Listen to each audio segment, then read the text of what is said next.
Should there be overlap between the outgoing CEO and the incoming CEO? The two people should get to know each other before the handover day.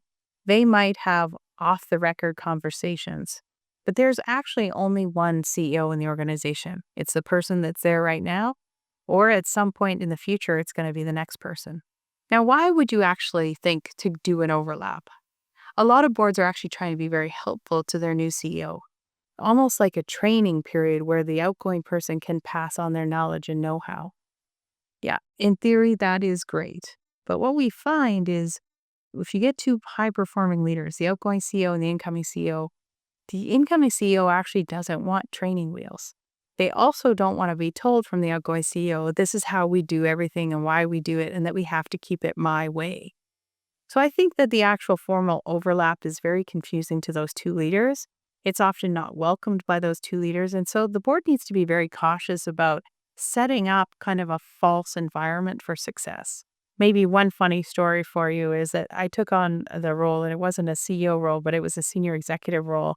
And I got forced into that situation. So the person I'm taking over from actually mentored me for a month.